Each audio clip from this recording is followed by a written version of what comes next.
반갑습니다.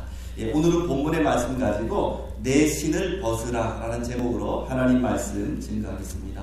5월달은 가정의 달이라 말하고 가정과 관련된 그런 많은 기념일이 있습니다. 5월 5일은 어린이날, 5월 8일은 어버이날, 5월 11일은 입양의 날입니다. 한 가정이 한 아이를 입양하라 그래서 5월 11일 입양의 날, 5월 18일은 성년의 날. 성년의 날은 셋째 주 지난 첫 번째 월요일인데 이번에는 18일입니다. 그리고 5월 21일은 부부의 날입니다. 그러니까 가정과 관련된 많은 그런 기념일이 있습니다. 제가 가정의 날 좀 설교하려고 좀 참고하기 위해서 책을 하나 읽었습니다. 장경동 목사님이 쓰신 느낌이 있는 가정 만들기. 반밖에 못 읽었습니다. 근데 지금까지 반 읽은 것 중에서 가장 제 마음속에 들어오는 내용이 무엇인가 하면은 행복한 가정을 만들기 위해서는 맞춰주는 자가 되어야 된다는 겁니다. 그 사람이 나를 맞추는 게 아니고 내가 맞춰주면 행복하게 된다. 이렇게 말하고 있습니다. 저는 직장생활도 마찬가지라 생각됩니다. 직장이 나를 맞춰주고 직장의 동료가 나를 맞춰주는 게 아니고 내가 그 동료를 맞춰주면 직장생활도 행복하게 할 수 있다고 생각됩니다.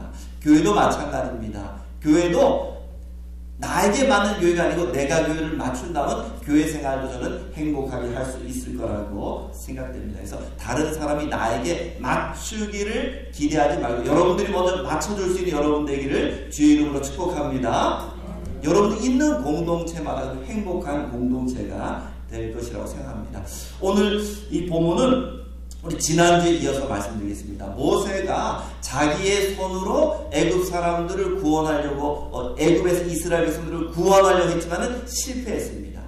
그래서 이 모세가 미디안 광야로 와서 40년간 지내게 됩니다. 40년이 지난 다음에 하나님이 모세를 부릅니다. 그에게 세 가지 말씀을 하시는데 이 세 가지 말씀을 통해서 오늘 은혜를 나누려고 합니다. 첫 번째 한번 따라 하시겠습니다. 모세야 모세야. 오늘 말씀 보니까 하나님께서 모세를 부르십니다. 4절 말씀 보니까 모세야 모세야 하시매 그가 이르되 내가 여기 있나이다. 1절 말씀부터 보니까 모세가 장인 이드로 양떼를 몰고 어디까지 갑니까? 하나님의 산 호렙까지 이르렀다. 여러분 이 장면을 보니까 어떤 게 연상이 됩니까? 앞으로 모세가 이스라엘 백성들을 이끌고 그들은 어디로 옵니까? 이 하나님의 호렙산, 이 산까지 이스라엘 백성들을 이끌고 옵니다. 마치 모세가 앞으로 해야 될 사명, 모세가 앞으로 해야 될 일에 대한 어떤 예표처럼 이렇게 보여집니다. 양떼를 쫙 이끌고 하나님의 산에 온 이 모세는 앞으로 하나님의 백성을 이끌고 이 호렙산까지 오게 됩니다. 근데 이 호렙산에서 모세가 아주 놀라운 광경을 목격하게 됩니다. 떨기나무에 불이 붙었는데 그 불이 꺼지지 않습니다. 오늘 말씀 3절에는 이렇게 기록되어 있습니다. 이에 모세가 이르되 내가 돌이켜 가서 이 큰 광경을 보리라. 어떤 광경요? 이 큰 광경을 보리라. 근데 사실 이 번역은 잘못됐습니다. 왜냐면은 시내 산 전체에 불이 붙었으면 이건 참 큰 광경이죠. 근데 떨기나무는요 큰 나무가 아닙니다. 그냥 잡목입니다. 작은 나무입니다. 그 작은 나무에 불이 붙었는데 그게 무슨 큰 광경이고 뭐 대단해 보이진 않습니다. 그래서 다른 번역에는 놀라운 광경, 신비한 광경. 왜? 불이 붙었으면 그 나무가 이제 타서 없어져야 되는데 불이 계속 붙고 있음에도 나무가 그대로 있으니까 이거 신기하다 그렇게 생각되어서 점점 이제 그 떨기나무로 가까이 오는 것을 볼 수 있습니다. 여기서 하나님께서 모세를 부르십니다. 모세야 모세야. 하나님께서 인간의 이름을 2번 부른 경우는 딱 성경에 7번이 있습니다. 첫 번째는 누구의 이름을 부르셨을까요? 아브라함아 아브라함아. 이삭에게 손을 대지 마라. 아브라함의 이름을 부르셨습니다. 두 번째는 야곱아 야곱아. 야곱이 애굽에 내려갈 때 내려가도 괜찮다. 그런 의미로서 야곱아 야곱아 부르셨습니다. 세 번째는 우리가 읽은 오늘 본문 모세야 모세야이고 네 번째는 사무엘아 사무엘아. 어린 사무엘을 하나님께서 부르십니다. 사무엘아 사무엘아. 자, 다섯 번째는 신약으로 넘어옵니다. 마르다야 마르다야. 마르다 집에 가서 이제 식사 대접하는데 마리아 혼자 분주합니다. 마리아는 그저 주님 말씀 듣고 있습니다. 그래서 주님 이 마리아를 명해서 좀 일 좀 도와주도록 주님께서 그렇게 좀 얘기 좀 해 주십시오라고 말할 때 그때 마르다야 마르다야 너무 많은 것으로 분주하거나 이때 하실 때 2번 부르셨습니다. 6번째 부른 사람은 시몬입니다. 시몬아 시몬아. 예수님께서 마지막으로 겟세마네 동산에 가기 전에 시몬아 시몬아 사탄이 너를 요구했으나 내가 너의 믿음이 떨어지지 않기 위해서 내가 기도했다. 시몬아 시몬아. 자, 퀴즈 내겠습니다. 마지막 7번째는 누구 이름 부르셨을까요? 사울아 사울아. 다메섹 도상에서 하나님께서 예수님께서 사울의 이름을 2번 부르십니다. 자, 오늘 본문에 보니까 하나님께서 40년 만에 모세를 부르십니다. 40년 전에 모세가 이스라엘 백성들을 구원하기 위해서 애쓰고 힘쓸 때는 하나님께서 가만히 계시다가 이제는 아무런 힘도 없는, 그리고 나이가 들어서 늙고 힘이 없고 그런 모세에게 하나님이 나타나서 모세에게 사명을 맡기시는 것을 볼 수 있습니다. 우리가 하나님의 쓰임 받기 위해서 필요한 게 있는데 힘이 좀 빠져야 됩니다. 운동도 누가 잘합니까? 골프도, 그 다음에 볼링도, 그리고 다른 운동도 힘을 빼는 사람이 잘합니다. 운전 연습, 제가 이제 저희 아내 운전 교습을 많이 시켰는데 초보의 특징이 뭡니까? 힘이 너무 들죠. 그래서 운전하고 나면 이상하게 허리가 아프고 어깨가 아프고. 왜 아플까요? 너무 힘을 줘서. 근데 고수는 어떻게 운전합니까? 그냥 부드럽게. 어느 날 제가 고속도로에 보니까 한 손으로 운전하고 한 손 중에서 이렇게 손을 가볍게 얹고도 그냥 운전이 가능합니다. 근데 초보도 막 힘이 들어가는 거죠. 저는 개인적으로 목회도 마찬가지로 생각됩니다. 내 힘으로 막 하려고 뭔가 힘이 들어가면은 이게 잘 안 됩니다. 문제가 일어납니다. 목회자도 힘을 좀 빼야 됩니다. 주님이 좀 도와주십시오. 주님이 좀 은혜를 베풀어 주시고 주님이 역사해 달라고 목회자도 좀 힘을 빼야지 교회도 역사합니다. 저는 사업도 마찬가지고 우리 인생도 마찬가지라 생각됩니다. 너무 내가 하려고 힘쓰면 오히려 안 되는 경우가 많이 있고요. 힘을 빼고 주님 부족합니다. 주님이 좀 도와주십시오. 이렇게 할 때 오히려 역사하는 경우가 많이 있습니다.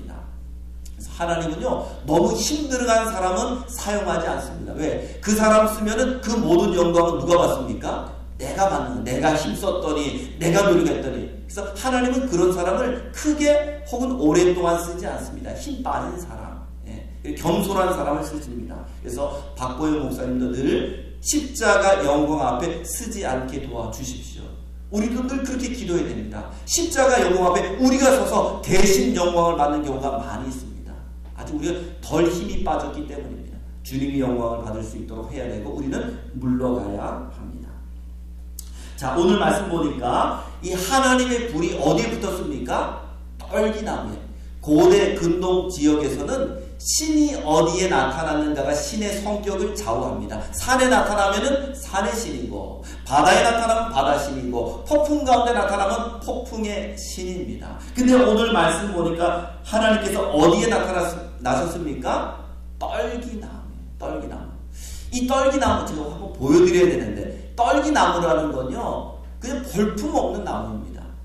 나무는 두 종류가 있습니다. 관목이 있고 교목이 있는데, 관목은 뭐냐면은 줄기가 하나 있는 거. 소나무, 은행나무, 이렇게 줄기가 쫙 하나 있고 높이 크게 자라는 나무가 관목입니다. 또 다른 종류가 교목이 있는데요. 예를 들면 진달래라든지 이런 거. 이런 나무가 개나리라든지, 개나리 보면 줄기가 없죠. 이렇게 여러 가지 있는 거. 그러니까 크게 자라지 않는 게 교목인데, 이 떨기나무가 교목입니다. 이게 웅장해가지고 쫙 가지가 있는 게 아니고 그저 무슨 개나리와 같다 혹은 진달래와 같다 이렇게 생각하시면 됩니다. 가시나무입니다. 그런데 하나님께서 그 볼품 없는 가시나무, 떨기나무 가운데 임재했습니다. 이게 무엇을 의미하는가? 떨기나무는 무엇을 상징할까요?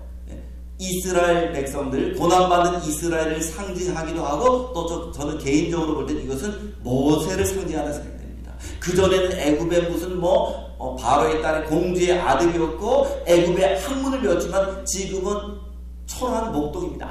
아무도 기억하지 않는 나이가 80이 된 초라한 목동. 이것은 모세를 상징하고 있습니다. 볼품 없는 모세, 힘이 없는 모세, 연약한 모세. 그런데 그 떨기나무 가운데 하나님께서 임재하신다는 건 뭡니까? 너 지금 이 광야에 있는 떨기나무처럼 볼품 없는 신세이지만 내가 너와 함께 할 때 너를 통해서 큰 일을 이루겠다는 것을 상징적으로 시각적으로 보여준다고 저는 생각이 됩니다. 성경에 보면 하나님은 부족한 사람을 쓰십니다. 사사기에 쓰임받은 사람은 누구입니까? 두보라는 여자입니다. 기드온은 겁이 많습니다. 입다는 첩의 아들입니다. 에훗은 장애가 있는 사람입니다. 하나님은 장애인을 통해서, 여자를 통해서, 첩의 아들을 통해서 하나님은 이스라엘을 구원했습니다. 그래서 하나님은 너무 똑똑한 사람, 잘난 사람 쓰지 않고 오히려 자기를 비우는 사람, 겸손한 사람을 쓰는 것을 볼 수 있습니다. 우리 카톨릭 수녀 가운데 테레사 수녀 있습니다. 테레사 수녀가 여러분 키가 얼마인지 아십니까? 152cm. 아마 우리 교회에서 테레사 수녀보다 키가 작은 분은 많지 않을 거예요. 152cm. 그래서 테레사 수녀는 자기 별명을 자기가 지었습니다. 보통 남이 짓는데 테레사 수녀는 자기가 지었습니다. 그 별명이 뭐냐? 몽당연필. 몽당연필 여러분 아시죠? 옛날에. 지금은 안 쓸 거예요. 지금은 뭐 쓰다가도 뭐 버리고 워낙 뭐 잘 나오니까. 근데 옛날에는 작은 몽당연필 뒤에 뭘 끼웠었습니까? 볼펜을 끼워가지고. 예. 그 나는 하나님이 붙드신 몽당연필이다. 그런데 하나님께서 그 테레사 수녀를 붙드니까 어떻게 됩니까? 인도에서 가난한 사람들, 어려운 사람을 돕고 하나님께서 그의 인생을 아름답게 쓰시고 그를 통해서 큰 일을 하시는 것을 볼 수 있습니다. 그래서 우리는 부족해도 하나님께서 우리와 함께 하신 우리를 통해서 큰 일을 이루실 것을 믿으시기 바랍니다. 저는 우리 교회도 좀 그런 교회가 됐으면 좋겠다 생각됩니다. 우리 교회는 큰 교회는 아닙니다. 또 제가 볼 때는 저희 교회 한 3,000명이 올까? 제가 믿음이 없는 것 같아요. 우리 3,000명이 오기는 여기 좀 부족하다 생각됩니다. 그러나 300명 정도는 뭐 충분히 올 수 있는, 예전에도 300명 이상 드렸으니까 공간적으로는 뭐 1부, 2부 예배 드리면은 300명 이상은 충분히 예배 드릴 거라고 저는 생각됩니다. 그래서 저희는 작지만 하나님께서 함께 하셔서 큰 일을 감당하는 교회가 되길 원하는데, 제가 이제 하나 생각하고 있는 교회가 미국에 있는 세이비어 교회라는 교회입니다. 세이비어 교회. 이 세이비어 교회는 교인이 몇 명인가 하면은 150명입니다. 150명인데 1년 예산이 220억입니다. 계산이 나오시죠? 1인당 헌금을 얼마 했는지.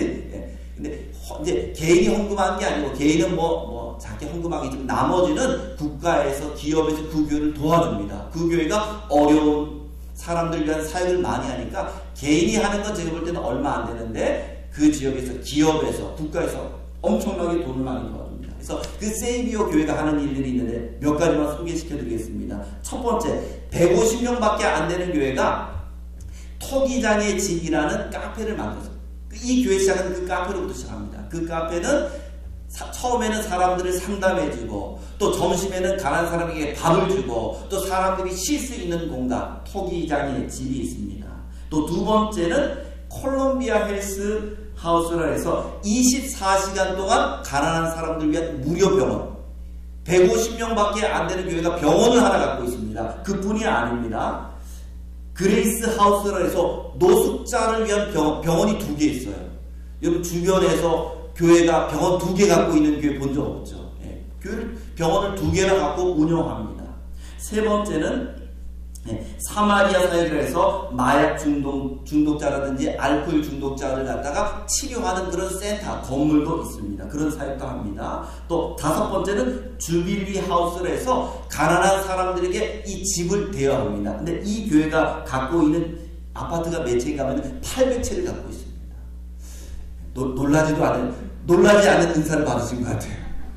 우리나라 교회 가운데 아파트를 800채 갖고 있는 교회는 한 군데도 없습니다. 근데 이 150명밖에 안 되는 교회가, 그것을 제가 자세히는 모르겠어요. 정부에서 그냥 그것을 맡긴 건지 모르겠는데 800채를 갖고 그 800채를 교회가 운영합니다. 가난한 사람들에게 나눠주고 또 임대할 수 있도록 그렇게 합니다. 그뿐만이 아니고 사라 사역에서 할머니들을 위한 양론이 따로 있고, 에이즈 환자를 위한 요셉 하우스, 에이즈 환자를 위한 또 치료하는 하우스가 따로 있습니다. 그 외에도 직업훈련소가 있고요. 그리고 여러 가지 학생들이 공부할 수 있는 아카데미 하우스.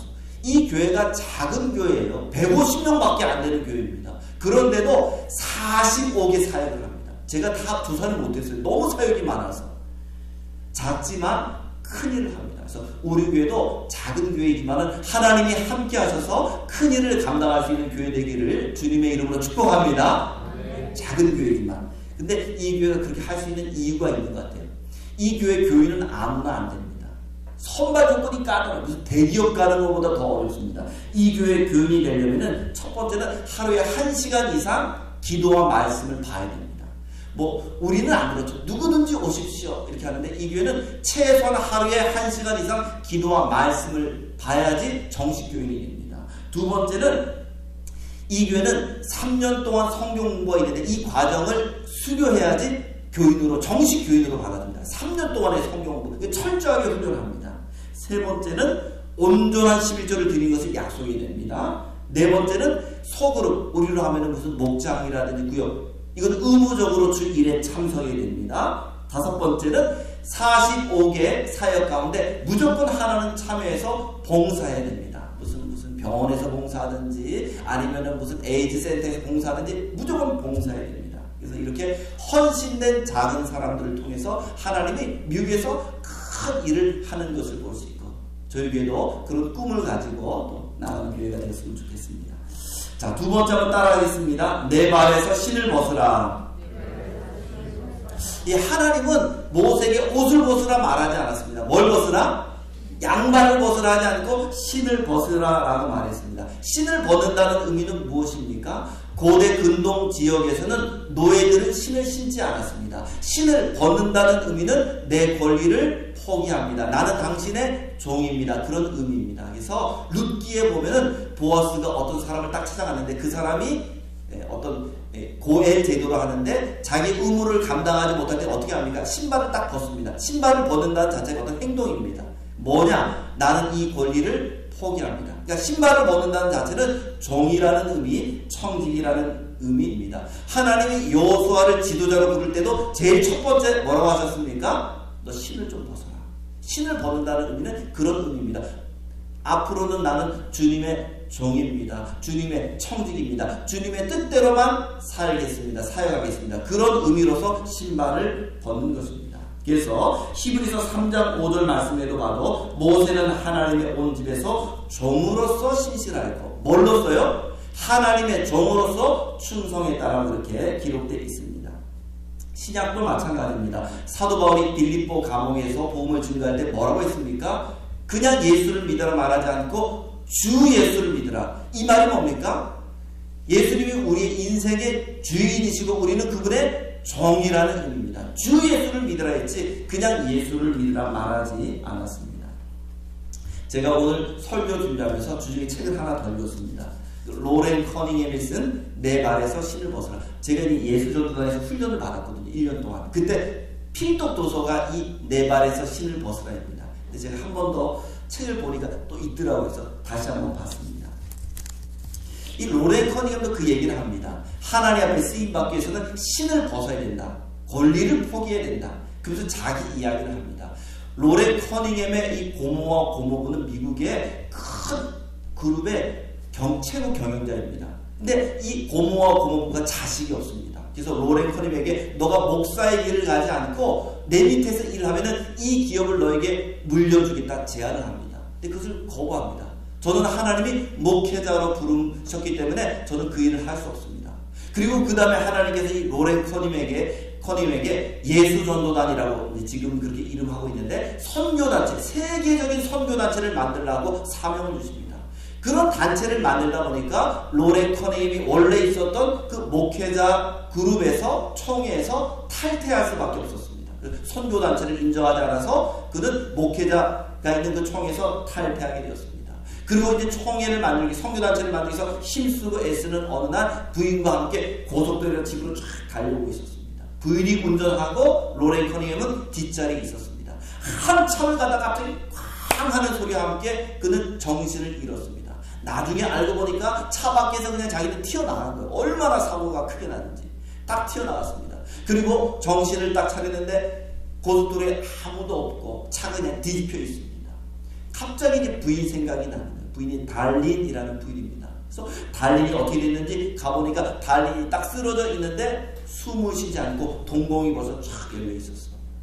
죽은 거죠. 그 시점으로는. 근데 그때 로렌 커닝햄의 귀에 그가 일생에 가장 처음으로 듣던 하나님의 음성을 직접 듣게 됩니다. 난생 처음으로. 어떤 음성이 들렸느냐? 이래도 너는 나의 길을 가겠느냐? 이렇게 모든 것을 잃어버리고 성공할 수 있는 길, 출세할 수 있는 길, 목회자로서 잘 나갈 수 있는 길, 심지어는 그날 아내가 그 자리에 죽었는데 이래도 너는 나의 길을 가겠느냐? 여러분 같으면 뭐라 했을까요?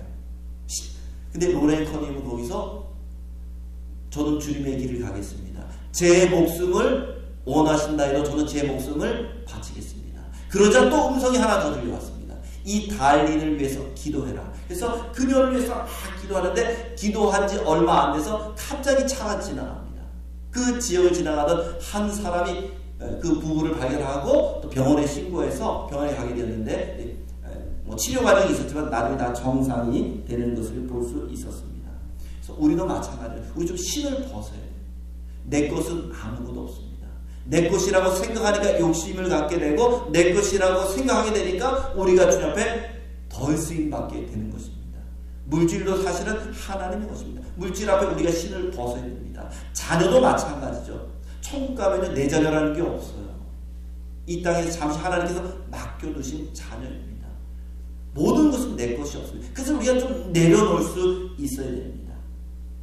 자, 하나님께서 일단 모세에게 신을 벗으랬어요. 모세는 신을 벗습니다. 그런 다음에 하나님이 뭐라고 말씀하십니까? 7절 말씀 보십시오. 여호와께서 이르시되 내가 애굽에 있는 내 백성의 고통을 분명히 보고 그들의 감독자로 말미암는 부르짖음을 듣고 그 근심을 알고. 모세와 이스라엘 백성들은 좀 하나님에 대해서 오해가 있었고 불만이 있었습니다. 우리가 이렇게 어려운데 애굽 사람들로 인해서 이렇게 힘들고 우리는 그들로 인해서 이렇게 피곤하고 어려운데 하나님은 도대체 우리를 보시냐? 하나님은 아시냐? 하나님 우리의 기도를 듣고 계시느냐? 그런 불만이 있었을 거예요. 근데 오늘 7절 말씀은 뭐라고 말합니까? 고통을 분명히 보았다? 분명히 내가 보았다. 그리고 그들의 기도를 어떻게 했다? 내가 들었다. 그리고 그 근심을 하나님은 보았다, 들었다, 안다 이렇게 말씀하고 있습니다. 그러나 기도의 응답이라는 것은 때가 있습니다. 하나님이 40년 동안 모세를 준비해서 가장 합당한 때, 가장 좋을 때 하나님이 응답하시고 역사하시는 것이죠. 기도 응답이 빠르다고 좋은 것은 아닙니다. 그래서 하나님께서 모든 것을 내가 알고 있고 지켜봤고 듣고 있다라고 말씀하고 있습니다. 그러면서 8절 말씀 보겠습니다. 출애굽기는 이스라엘 백성들이 애굽에서 나와서 광야를 지나서 가나안 땅에 가는 건데 이 8절이 출애굽 전체를 다 한 구절로 그냥 정리했습니다. 8절 말씀 같이 한번 읽겠습니다. 시작. 내가 내려가서 그들을 애굽인의 손에서 건져내고 그들을 그 땅에서 인도하여 아름답고 광대한 땅, 젖과 꿀이 흐르는 땅, 곧 가나안 족속, 헷 족속, 아모리 족속, 그리스 족속, 히비 족속, 여부스 족속의 지방에 데려가러 하노라. 아멘. 여기 보니까 출애굽기 전체가 한 구절로 요약되어 있습니다. 애굽에서 건져내고 출애굽 그들을 인도하여 광야를 지나서 아름다운 땅으로 데려가라 하느라. 출애굽하시고 광야길을 동행하시고 가나안 땅까지 이끄시겠다라고 출애굽 전체에 대해서 하나님께서 한 구절로 요약합니다. 누가 이 모든 것을 하시겠다고요? 내가 하나님이 하시겠다. 모세는 심부름꾼에 불과하면 하나님이 하시겠다고 그렇게 약속하고 있습니다. 자, 세 번째 한 분만 더 따라하시겠습니다. 이제 가라. 하나님께서 모세를 부르시고 이제 어떻게 합니까? 사명을 주시고 9절 말씀 보니까 이제 가라라고 명령하십니다. 교회는 여러분 어떤 공동체가 되어야 된다고 제가 말씀드렸습니까? 부름받은 공동체. 우린 예배자리로 이렇게 와야 됩니다. 세움받는 공동체. 이 교회 안에서 말씀으로 또 성경으로 세워져야 됩니다. 그 다음에 어떻게 됩니까? 보냄받는 공동체. 세상을 향해서 나아가야 됩니다. 모세가 마치 그런 교회의 모습을 보여줍니다. 하나님이 모세를 부르고 모세에게 사명을 맡기시고 모세를 다시 세상으로 애굽으로 보내시는 장면이 기록되어 있습니다. 이 건강한 교회입니다. 잘 보이는 교회, 잘 세워지는 교회, 세상에서 잘 나가는 교회가 좋은 교회입니다. 자, 하나님 분명히 나가라 그랬습니다. 조 목사한테 만약에 하나님 나가라 했으면 조 목사는 어떻게 했을까요? 당장 갔겠죠. 아니 주님 왜 지금 오십니까? 주님 당장 가겠습니다. 근데 모세는요 성격이 우울증입니다. 완벽주의입니다. 그러니까 여러 가지 상황에 대해서 주님 이런 경우는 어떻게 합니까? 저런 경우는 어떻게 합니까? 이게 너무 염려만. 그래서 5가지로 이렇게 자기가 가는 거에 대해서 변명합니다. 주님 못 갑니다. 이런 이유, 이런 5가지 됩니다. 오늘 이 2가지를 말하고 있습니다. 첫 번째 모세의 핑계가 뭐냐? 11절 말씀 보십시오. 11절 말씀 보니까 모세가 하나님께 아뢰되 내가 누구이기에 바로에게 가며. 예, 바로는 애굽의 왕인데 내가 누구입니까? 예전에는 바로의 딸에 양아들이었지만 지금은 초라한 목동입니다. 나이도 80입니다. 아무것도 아닌 이런 목동. 내가 누구인데 바로한테까지 갈 수 있습니까? 라고 이렇게 묻고 있습니다. 하나님은 여기에 대해서 답변을 안 하십니다. 뭐라고 답변하십니까? 야 너는 어떤 사람이다. 너 괜찮은 사람이다. 너 그래도 애굽에서 공부 많이 하지 않았냐? 그거 주님 말하지 않습니다. 주님의 답변은 뭡니까? 12절 말씀. 하나님이 이르시되 내가 반드시 너와 함께 있으리라. 너가 어떤 사람인 건 중요한 게 아니야. 네가 공부를 많이 했는지 뭐 젊은지 나이가 많은지 경험이 많은지 그건 아무것도 중요한 게 아니야. 중요한 건 뭡니까? 내가 너와 함께 하겠다. 이게 중요하다는 것이죠. 그래서 하나님은 모세가 어떤 사람인지 설명 안 합니다. 중요한 것은 내가 너와 함께 해주겠다. 이게 하나님의 답변입니다. 두 번째는 또 뭐라고 합니까? 13절 말씀 보면 가기는 갔는데 이제 이스라엘 백성들이 당신이 하나님이 보낸 게 맞느냐 의심스럽다. 하나님의 이름이 뭐냐 그렇게 물으면은 뭐라고 대답해야 됩니까? 14절 15절 말씀 보니까 하나님은 자신을 가르쳐줍니다. 나는 따라하겠습니다. 스스로 있는 자다. 네, 우리는 다 하나님이 만드셨습니다. 근데 스스로 있는 분은 하나님밖에 없습니다. 물론 뭐 애들이 하나님은 어떻게 스스로 있냐고 묻지만 하나님이시니까 스스로 존재합니다. 하나님이 만약 누가 만드셨다면 피조물에 불과한 것이죠. 세상에 스스로 존재하는 자존자는 하나님밖에 없어요. 이건 인간의 이성으로는 이건 설명하고 이해할 수 없습니다. 하나님은 스스로 계신 분이다. 또 15절 말씀 보니까 나는 아브라함과 이삭과 야곱의 하나님, 즉 아브라함에게도 야곱에게도 요셉에게도 이 땅에 대해서 후손에서 약속이 있는데 내가 그것을 신실하게 지키려고 너를 보낸다. 그런 의미로서 이것을 말씀하신 것을 볼 수 있습니다. 자, 오늘 말씀 결론 맺겠습니다. 볼품없는 떨기나무에 불이 붙은 것은 하나님이 모세와 함께 하겠다는 그런 상징입니다. 우리는 아무것도 아닙니다. 또 우리 위에는 부족합니다. 그러나 하나님께서 함께 하실 때 나를 통해서 여러분의 기업을 통해서 우리 교회를 통해서 또 나아가서 우리 민족 아주 작은 이 민족을 통해서도 하나님은 큰 일을 이루게 되실 줄로 믿으시기 바랍니다. 두 번째는 신을 좀 벗어야 됩니다. 다 내 거 아닙니다. 이제는 신을 벗을 수 있는 하나님의 것입니다. 물질도 또 시간도 이 자녀도 모든 것이 하나님의 것입니다. 신발을 벗을 수 있어야 됩니다. 그리고 세 번째는 이제 가라라고 말씀하신 것처럼 세상을 향해서 나갈 수 있는 그 세상에서 빛과 소금과 그리스도의 향기가 편지가 될 수 있는 저와 여러분 되기를 주님의 이름으로 축복합니다. 네, 기도하겠습니다. 하나님, 우리는 부족합니다. 그럼 하나님이 우리와 함께 하시면 나를 통해서 우리 기업을 통해서 우리 교회를 통해서 이 민족을 통해서 큰 일을 이루실 것을 믿습니다. 이제 우리가 신을 벗기 원합니다. 모든 것이 내 것인 것처럼 생각했던 것을 버리고 내 물질도 기업도 가정